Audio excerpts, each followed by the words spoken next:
फूल, पत्ती, पेड़, पौधे, जीव जंतु और इंसान, इस पृथ्वी पर जीवन हर तरफ है। बहुत सारी चीजों में हम जीवन को पनपते और खत्म होते हुए देखते हैं, तो वहीं जीवाणु जिसे हम अपनी आंखों से देख भी नहीं सकते, लेकिन जीवन तो हर तरफ है। हाँ, ये बात सही है कि इस पृथ्वी पे मौजूद दृश्य और अदृश्य प्रजातियों में इंसान सबसे ताकतवर हो गया है, मानो वो सब कुछ अपने हिसाब से नियंत्रित करना चाहता हो। लेकिन हम इस पृथ्वी पे मौजूद जीवन के समूचे हिस्सों को देखें तो इंसानों की हैसियत कुछ भी नहीं है। इंसानों की हैसियत बहुत थोड़ी है। कितनी है, आइए जानते हैं इस रिपोर्ट के जरिए।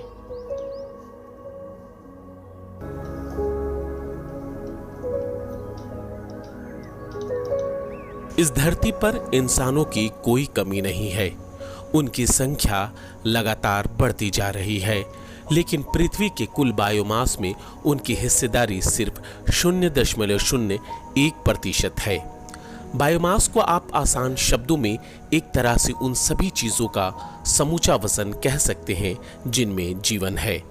माना जाता है कि पृथ्वी का बायोमास 546 अरब टन कार्बन है और इसमें सबसे ज्यादा यानी 42.4% हिस्सेदारी दुनिया में मौजूद पेड़ पौधों की है।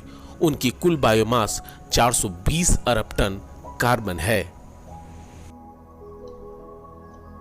इस मामले में पृथ्वी पर मौजूद सारे जीव जंतु तो उनके आगे कुछ भी नहीं है, जिनका बायोमास कुल बायोमास का 0.47% है, यानी आधे प्रतिशत से भी कम।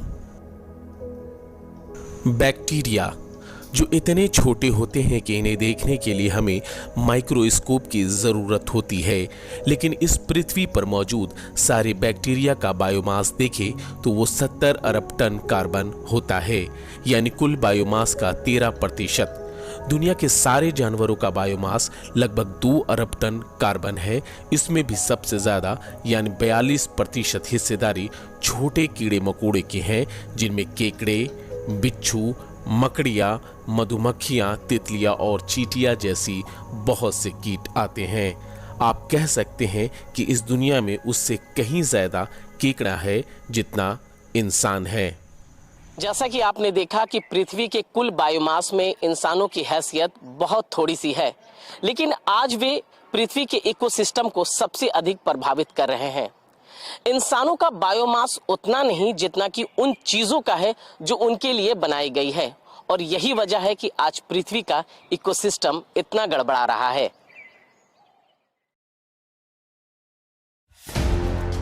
सिर्फ खेती से इंसानों का पेट नहीं भरता, उन्हें दूध और मांस भी चाहिए। इसलिए इंसान खेती के साथ साथ जानवरों को भी पालते आए हैं, लेकिन इन मवेशियों का बायोमास इंसानों से भी ज़्यादा हो गया है। सभी जीव जंतुओं के बायोमास में इंसानों की हिस्सेदारी लगभग 2.5% है, जबकि गाय, बकरी जैसे जानवरों की हिस्सेदारी लगभग 4% है। इस तरह मवेशियों का बायोमास जंगल में रहने वाले सभी स्तनधारी जानवरों और पक्षियों के कुल बायोमास से भी 10 गुना ज्यादा है। कोई भी चीज एक हद तक दबाव सहन कर सकती है, और यही बात हमारे पृथ्वी पर भी लागू होता है। हम उस पर बोझ डालते जाएंगे, उसके संसाधनों को चूसते जाएंगे, तो एक दिन ऐसा आएगा कि सब कुछ खत्म हो जाएगा। यानी हम उससे उतना ही ले जितना कि वो सहजता से पैदा कर सके।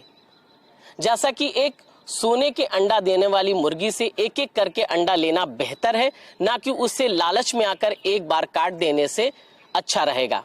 जाहिर तौर पे ना मुर्गी बचेगी, ना ही सोना ही हमारे पास मिलेगा। इसलिए आज की वीडियो में बस इतना ही। आपको ये वीडियो कैसा लगा, आपकी प्रतिक्रियाओं का हमें इंतजार रहेगा।